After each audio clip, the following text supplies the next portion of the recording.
नमस्कार दोस्तों। जीवन में हम सबको कभी न कभी यह लगता है कि हमारे साथ जो हो रहा है वह नाइंसाफी है।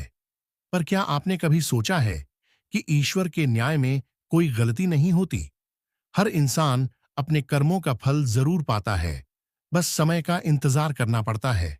आज की कहानी उसी सच्चाई को उजागर करती है कि जो व्यक्ति दुख और अपमान में भी धैर्य नहीं खोता, ईश्वर एक दिन उसी के जीवन में प्रकाश भर देता है। तो आइए सुनते हैं एक राजा, उसकी बेटियों और कर्म के अद्भुत चक्र की यह प्रेरणादायक कथा। बहुत समय पहले की बात है। एक राज्य में एक राजा और रानी बड़े प्रेम से रहते थे। उनके राज्य में सुख शांति थी, प्रजा खुशहाल थी। राजा न्यायप्रिय और रानी धार्मिक स्वभाव की थी। कुछ वर्ष बाद रानी ने एक सुंदर कन्या को जन्म दिया, लेकिन किस्मत को कुछ और ही मंजूर था। बेटी को जन्म देते ही रानी चल बसी। रानी की मृत्यु ने राजा को भीतर तक तोड़ दिया। वह अपनी पत्नी से इतना प्रेम करता था कि उसने अपनी बेटी को ही उसकी मृत्यु का कारण मान लिया। अब उसके हृदय में उस मासूम के लिए नफरत भर गई थी। वह उसे देखना भी पसंद नहीं करता था। समय बीता और राज्य के मंत्री रिश्तेदारों ने राजा से कहा, महाराज, दुख को कम करने का एक ही उपाय है, दूसरा विवाह। राजा ने भी यह सोचकर विवाह कर लिया कि शायद जीवन में शांति लौट आएगी। नई रानी सुंदर तो थी, पर ईर्ष्यालु और कठोर। वह भी उस बच्ची से नफरत करने लगी, क्योंकि राजा भी उसे मनहूस कहकर पुकारता था। कुछ समय बाद नई रानी को एक और बेटी हुई। राजा ने उसका नाम रखा सौभाग्यवती, और जिस बेटी को वह अशुभ मानता था उसका नाम पड़ गया कुलकर्ण। दोनों बेटियां साथ पलीं, पर उनके भाग्य बिल्कुल अलग थे। सौभाग्यवती को राजमहल के सारे सुख मिले, सुंदर वस्त्र, शिक्षा और माता पिता का प्यार। कुलकर्ण को मिला केवल उपेक्षा और अपमान। फिर भी वह शांत और धार्मिक रही। वह भगवान से कहती, प्रभु, अगर मैंने किसी का बुरा नहीं किया तो एक दिन न्याय जरूर मिलेगा।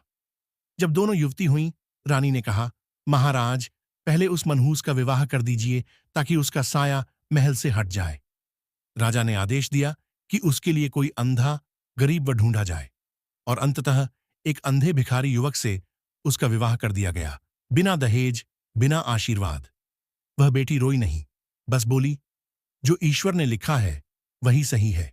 वह अपने अंधे पति और बूढ़ी सास के साथ एक टूटी झोपड़ी में रहने लगी।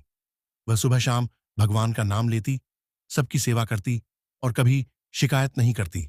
एक दिन उसने सास से कहा, मां, हम भीख मांगने से अच्छा कोई काम कर लें। मैं तरबूज और खरबूजे बेचूंगी।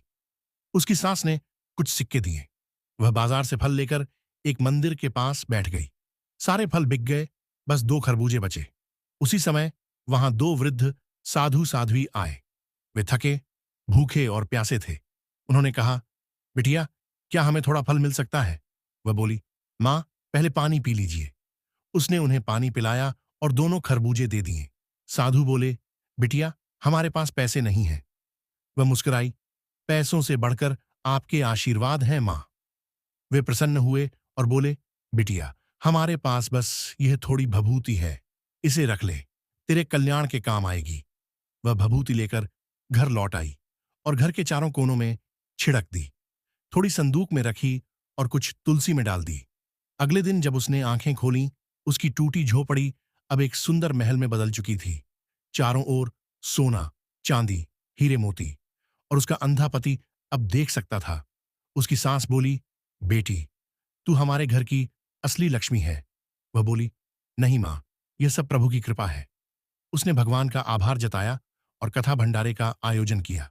सभी को निमंत्रण भेजा, यहां तक कि अपने मायके को भी। राजा और रानी जब वहां पहुंचे तो उन्होंने अपनी बेटी को देखकर सिर झुका लिया। जिसे वे मनहूस समझते थे, वही आज देवी समान पूजनीय थीं। राजा की आंखों से आंसू बह निकले। बेटी, मुझे क्षमा कर दो। वह बोली, पिताश्री, जो बीत गया वह कर्मों का फल था। अब आप भी ईश्वर में विश्वास रखिए। दोस्तों, जीवन में चाहे कितना भी अन्याय दिखे, पर समय और सत्य दोनों का पहिया हमेशा घूमता है। आज का अपमान अगर धैर्य से सहा जाए तो कल वही सम्मान बनकर लौटता है। सीख, कर्म चाहे छोटे हों या बड़े, उनका फल निश्चित है, और जो विपत्ति में भी भक्ति और दया का साथ नहीं छोड़ता, उसे ईश्वर स्वयं सम्मान और सुख देकर नवाजते हैं।